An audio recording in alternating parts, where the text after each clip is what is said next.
Good morning, everybody. We're the Archibald Historical Society, and we are located in the Borough Building on the second floor across the street from the Magistrate's office, and we hold our monthly meetings on the second Monday of every month, and everybody is welcome to attend.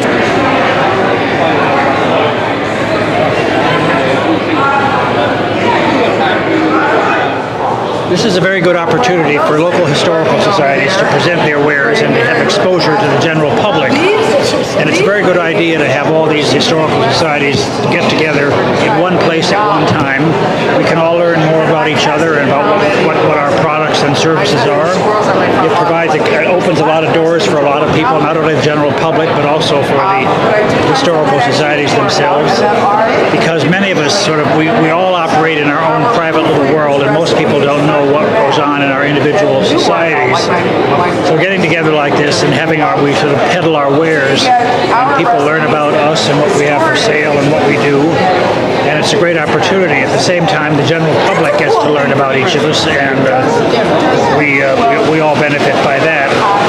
But thirdly, it shows that we are a large body of people who have a strong interest in local history, and that's very good on a regional basis. And having this really northeastern Pennsylvania Historical Society fair, if you will, at the Viewmont Mall is a very good idea because it opens a lot of doors for a lot of people.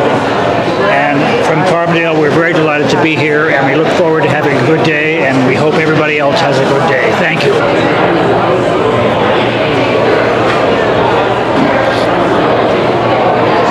My name's Carl Orchowski, and I'm here with the Old Forge Historical Society for our display, showing a little bit of mining, a little bit about the banks, a little bit about the churches. Plus, we also have the Russell Coal Company employee records from the Russell Coal Company mine.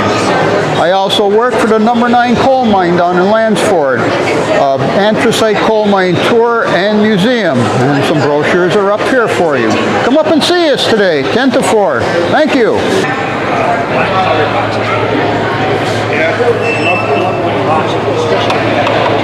The reason these are so good with the lettering, my neighbor... I'm Chester Kalesa. I'm Chairman and Secretary of the Greenfield Township Historical Society.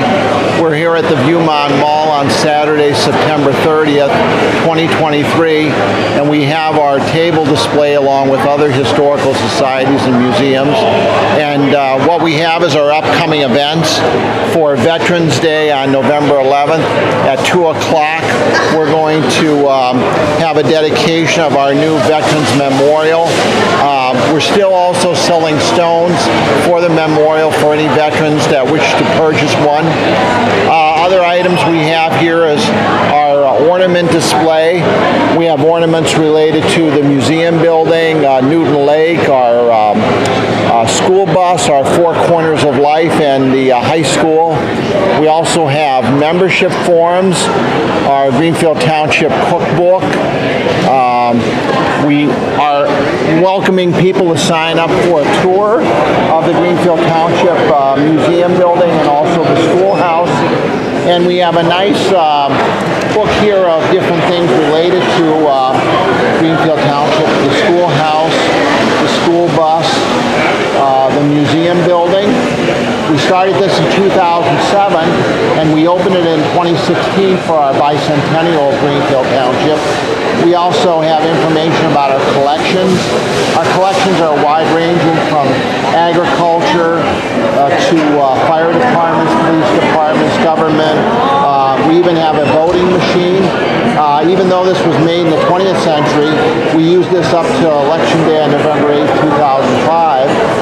And we have things related to women's history as well. And the military, this is Eric Slobodnik, who was killed in Iraq in 2005. This is his dress uniform. And we have items related to Newton Lake as well. We have t-shirts for sale, and also our brochures are here as well. So thank you very much for visiting today. This is Joe Musel with the North Pocono Historical Society. We cover all of the townships that are part of the North Pocono School District.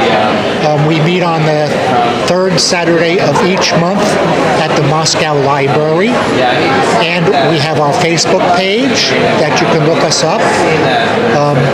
And we primarily rely on what our local residents give us as far as books and photographs and items like that.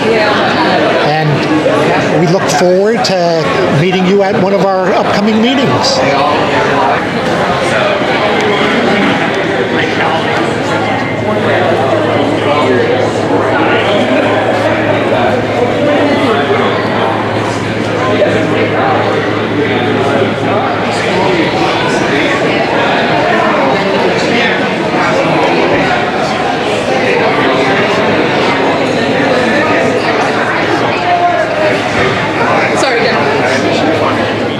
I'm the program manager of the Destination Freedom Underground Railroad Walking Tour of Waverly at the Waverly Community House. I'm here promoting our program.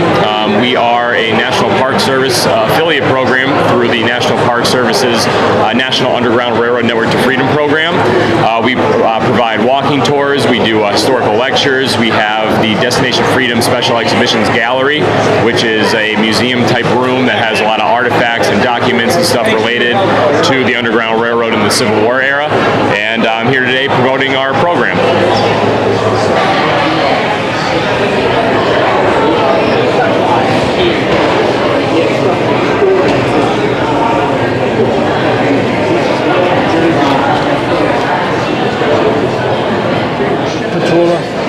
Representing myself here, but a member of the Lackawanna Historical Society, and just came up with some of my artifacts and some of my books. I have a number of books that I've written on local history, baseball, breweries, general histories, Civil War history of a local hero, general things of local interest, bottles and that type of thing.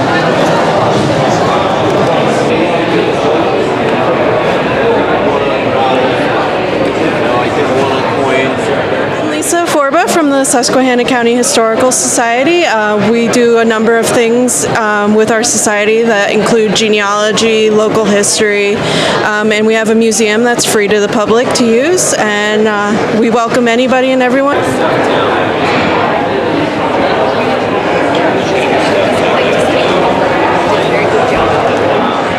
Hi, I'm Jason, and this is Britta. We're trustees for the Wayne County Historical Society.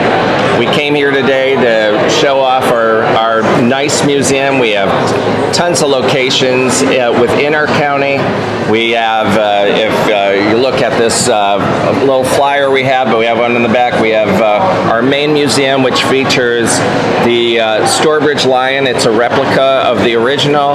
Which is the first steam locomotive, which actually introduced commercial travel throughout the United States. 1829 that happened. We'll be celebrating our 200th pretty soon. Then we also have the Delaware and Hudson Canal Park at Lock 31, which is a little slice of heaven, I call it. And there's a great pavilion which we have put in a canal boat. It's actually a pavilion, but it looks like a canal boat. We also have the JV Park Farm Museum that's open several times a year, mainly during the Wayne County Fair. Yeah, that's right. And we have the Old Stone Jail and the Bethel School, which are both great places to go to. Hi, I'm April Regatta from the Lackawanna Heritage Valley Authority. We are a national and state heritage area, and we also are the operator and maintainer of the Lackawanna River Heritage Trail.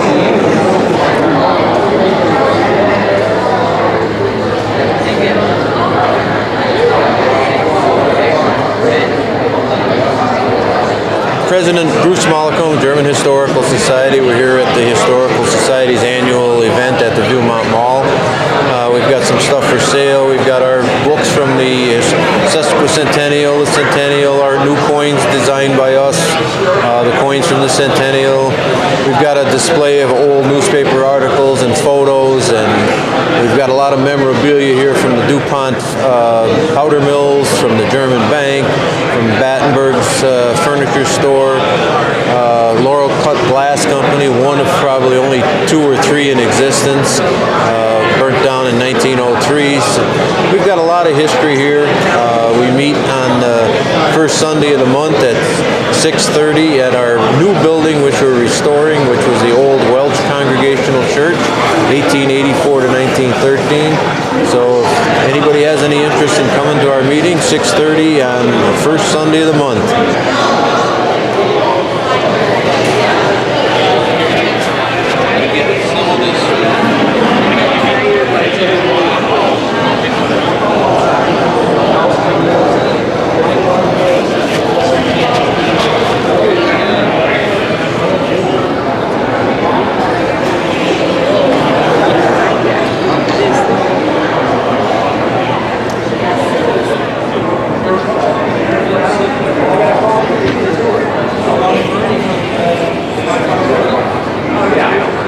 Okay, we're the Clifford Township Historical Society, located in Clifford, Pennsylvania, of course.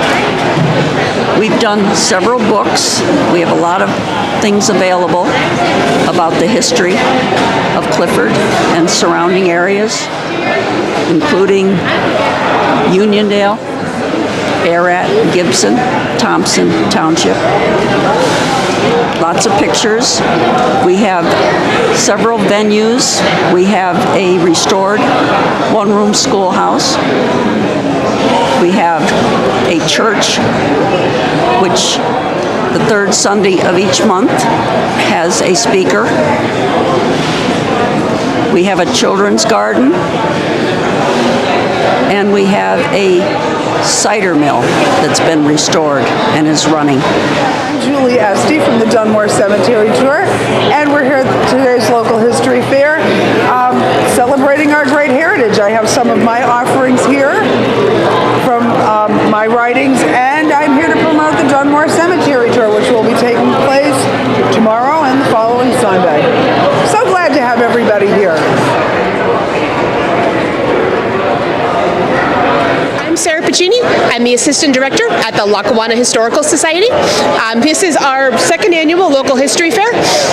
We're excited to bring together 25 different organizations, local historical societies, museums, a few local authors and collectors. We're glad to see everybody milling around and sharing stories and sharing ideas as we're getting started here. We are our own best audience here this morning, which is a lot of fun. So hopefully we'll see a couple of collaborative projects come out of it.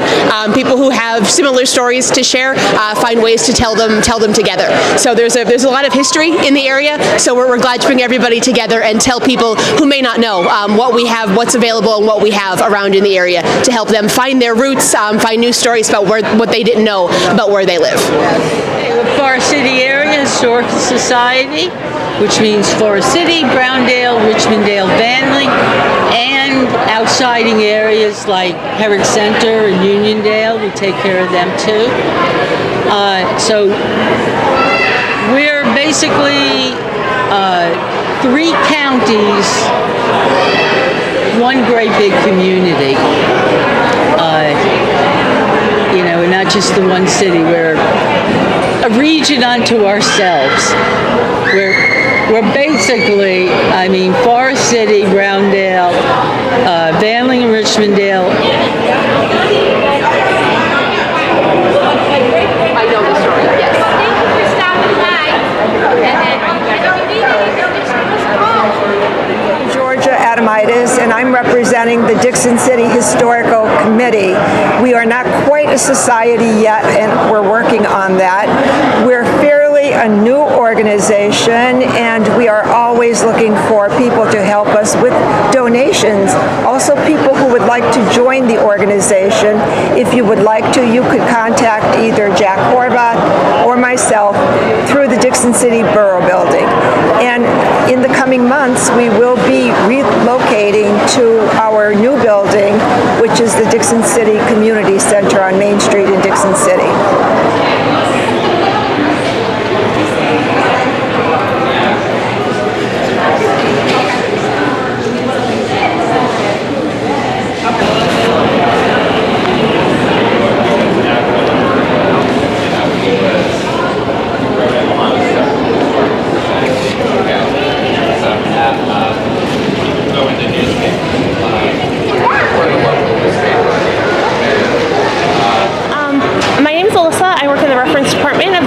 Public Library. We are here representing the Lackawanna County Library System. And we have a variety of different services throughout Lackawanna County that we are able to help with genealogy research or research of local history. So we have access to Ancestry.com, we have access to Family Search, MyHeritage, and a variety of other services, historical newspapers, on microfilm, and certain ones that haven't been digitized online at both the Albright Memorial Library, and the Carbondale has a selection too. If you have any questions, feel free to contact us. Our website is lclshome.org. You can find all of the library's contact information there for all of our branches. And if one library can't help with your specific questions, we can pass it on to another. We also have digitization services where you can bring in your VHSs, slides, photos that for a small fee can be digitized and put on a disk or flash drive so it can be viewed on computers and current technology. My name is Janice Gavin. I am a Vietnam-era veteran from Scranton, Pennsylvania. For the last 15 or so years, I have been researching military history in Lackawanna County and Susquehanna County, where I live right now. I found information about the various posts that have been in existence in both of those counties. This is an example of some of the World War I members of the Garner-Warner American Legion Post up in Montrose. These are World War I veterans, except for this guy right here, who happens to be a Civil War veteran who belonged to the post. These are the two men who died in World War I, and they were the namesakes of the post. So I've researched them and their obituaries. I have copies of their service records, so I could continue to tell the story of how the post started up, who it was named for, and then some of the men that belonged to it over the years. In fact, we were able to locate, this is only one of the stacks that we were able to locate. I actually have copies of the original membership cards for the American Legion Post. This stack happens to be from 1934, and it lists all the members' names and where they lived and their occupation. So that's how many people, that's how many men were involved in the post. Mayme Walsh. I write books. My specialty is the West Mountain Sanitarium. I like to write about the 1930s. Here, if you look at my table, you'll see some pictures from the sanitarium. I have some actual patients there from the hospital. You can see the building, the Christmas seals that they used to use to raise money for the hospital. Over here, I have an actual sleeve of the 1931 Christmas seals used across the nation, and they were printed in Scranton. I have some of Richard Smith's songs that he wrote while he was a patient there in the sanitarium, which is pretty cool. I also write about the 1880s coal mining. A Dark Luster is about a Polish immigrant family who comes to the United States, and there's some scenes inside some mines, so it's pretty cool. The book that's coming out in February is about a girl whose sister actually went to the Women's Institute in Scranton. She lives in Shady Lane, and there is some, like a lot of information about downtown Scranton in that book. So I love writing and I love researching. And would make scrapbooks for the sanitarium patient, the children, and this is one of the scrapbooks. Isn't that cool? So they would cut out magazine pictures and just slap them into a scrapbook and gift them to the children for Christmas. And like the Boy Scouts would do this, and like the Little League clubs and all that. So it was very neat. There in the sanitarium. It's pretty cool.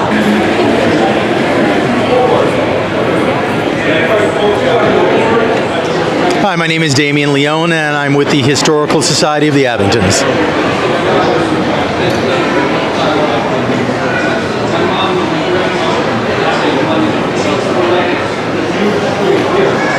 The Electric City Trolley Museum. I'm a volunteer and I'm a curator and been a member for over 20 years. And we have 4 bays of displays down at the Trolley Museum. And we have a 10-mile round-trip trolley ride. And these are the photos that you can see here on what you can see on the trolley ride. We have a tunnel that's almost a mile long. The ride itself takes about an hour and 15 minutes because when you get up to the end of the line at Montage, there's the ballpark up there. Some people use the trolley to go to the ball games or the special home Sunday games.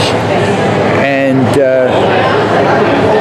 we have photo displays in the Trolley Museum building, and I do all the display work. I'm the volunteer curator, and I answer a lot of questions about trolleys. I've been around for a while, so come on up and take a trolley ride. This is our display from the Francis Dorn's chapter of the Society for Pennsylvania Archaeology. The majority of this stuff, less these larger rock pieces here, are from our dig at Coxton Yards in Duryea. It's a site along the Susquehanna River just north of the Lackawanna River.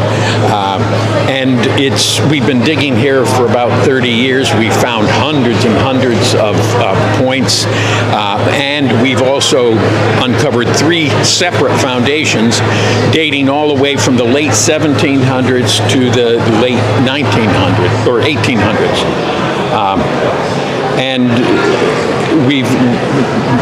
This is just a small portion of the points that we find there. We don't call them arrowheads because most of them are spear points or knife blades or something like that. The bow and arrow didn't come until later in the history, so we don't call them arrowheads. We call them points. And this is just a small portion of the number that we found at our site.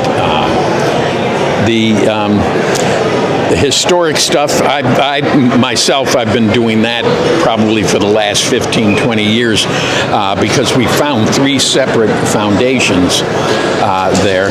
And the most recent foundation that we found is probably the oldest because we found some Connecticut coins, New Jersey coins, which came from a time when it was under the Articles of Confederation. We have some early U.S. coins, and we also have a Spanish half real, and we have King George II and King George III coins there. So now, to find the coins, we're around the foundation, and it's not like you can just dig and find that kind of stuff. You have to maybe dig 4 or 5 feet into the ground and remove like large rocks that were pushed in to fill in these foundations. So it's not just the kind of thing that you just stumble across. The points themselves, this is a layered site. Because the railroad built there so early, it was protected from development. We're outside of the rail yard, in between the rail yard and the Susquehanna River, so it's been sort of a protected area. So anything that we dig there is where it was dropped or where it was left. Anything, the later stuff got stripped off by the railroad, but there's so much older stuff that's still available that you can still find. There, Joe Claphatch. I guess this is what I've created, maybe. Just a little background. background is that the idea for this was originally going to be a place that all the different historical societies could get together under one roof, that could kind of exchange ideas, but also so that the public can see what's actually going on in each town. Because someone might not know that that Archbold has a museum in the Borough Building, or Carbondale has a museum in the City Hall, or that Dixon City even has a historical society. So that was the goal, to a little bit kick up the public perception about what's out there.